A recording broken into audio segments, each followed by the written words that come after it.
So, good day mga ka-TG, it's me again, Nolcarps Visitigan. So, ngayon, papakita ko sa inyo kung paano ang diskarte ko sa stopper ng 8mm at saka sa Impejulin. So, yung 8mm yung gagawin natin ngayon kasi natapos na natin yung Impejulin. Ito yung mga sa ating mga viewers natin dyan, gustong gumawa ng DIY PVC toy gun. Ito po yung diskarte ko, papakita ko lang sa inyo. Itong yung sa nagtatanong kung paano yung diskarte sa o-ring, yung gamit, stopper na gamit yung o-ring. So ito po siya. So ito pala yung, so para maging swak siya sa barrel, tape po yung nilagay natin. So yan po ang tradisyon natin sa PVC sa mga PVC maker dyan na ganito yung mga ginagawa natin. So ito po siya. Ito pong o-ring. Ang o-ring na to is 6 by 4 mm. So 6 by 4 mm po ito na o-ring. So ginawa ko itong stopper kasi matibay siya at heat absorbent na din. So hindi siya ano ba sa Bisaya pa malanay if yung mainit na. So hindi po siya no. So ito po yung 8mm ilagay natin diyan. So nakita niyo na siguro no. So yan po yung stopper ko. Then yung medyo pagtulak mo, madali lang siya itulak sa hangin. So, yung sakto lang. So, ganyan kahit kunti lang pagtulak, hindi siya magbabara dito. So, mahulog siya. Matik dito sa dito sa dulo. So, ang butas pala, ang mga magkabilaan yan. Ganyan ang butas, So, naka-oblong siya. So, yan lang po yung diskarte ko sa paggawa ng main barrel na gamit yung main barrel stopper na gamit yung o-ring. So, yan lang po.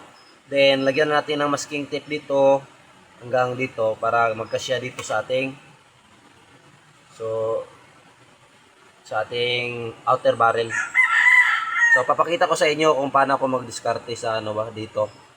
Kung bakit yung bala is talagang papasok dito sa stopper. So dito dapat nakahalo na po 'yan. Nakahalo na po yung tong dito sa pinaka dulo ng ating dito sa outer barrel. Then yung sa naman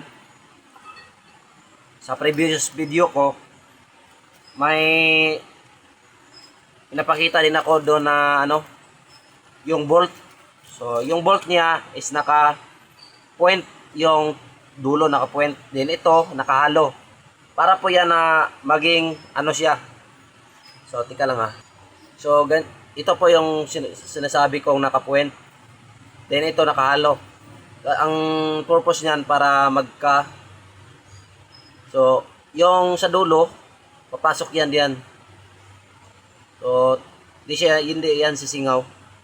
So, ang purpose din yan para din sa bala. Kasi yung main barrel natin, hindi natin i-level dito. Dapat atras natin ng konti sa loob. Para yung bala, papasok talaga dito doon sa stopper. So, pakita ko sa inyo mamaya. So ito pala yung tinapos ko na lagyan ng tape. So ganito po. So bakit po medyo magkadikit na dito sa pang-apat? Para hindi po yan mag-vibrate yung bala sa loob. Para siya, tuwid na tuwid talaga. So para yan na swak yun sa swak dito.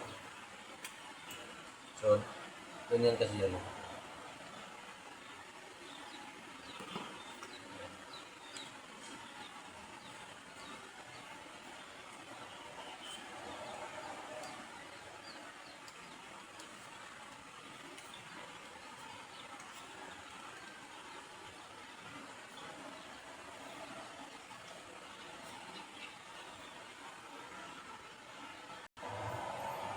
So, ito na po siya, nakahalo na po. So, medyo nakahalo na. Then, ito ganyan. Ganyan mo lang para mahalo talaga siya. So, okay na po yan. Lagyan lang natin ng glue dito para matibay po yung para matigas na po siya, hindi siya mayuyupi yung mga masking tape na nilagay natin. So, ito na siya mga ka-2J. So, tapos na po siya. Yung bala, pagtutulak yan, papasok dyan dito.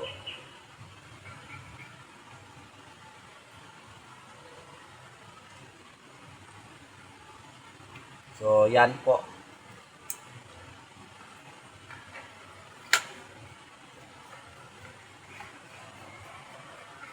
So, try natin ilagay sa sa tuigan. So, ilagay natin sa dito sa magasin. So, ikasa natin kung yung bala mahulog ba.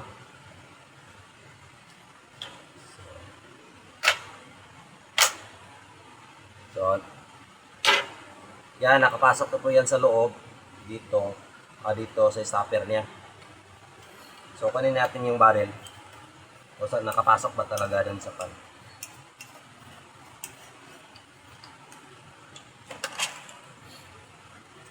Ito na rin yung balaw.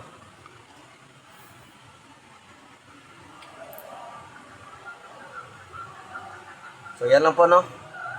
Sana may idea, may natutunan kayong may nakuha kayong idea paano mag-diskarte sa barrel. Dapat nakahalo kasi yan. Yung nakaganyan mo, halo.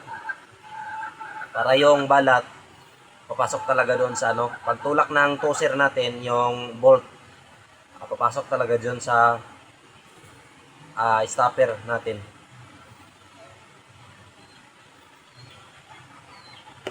So yan lang po.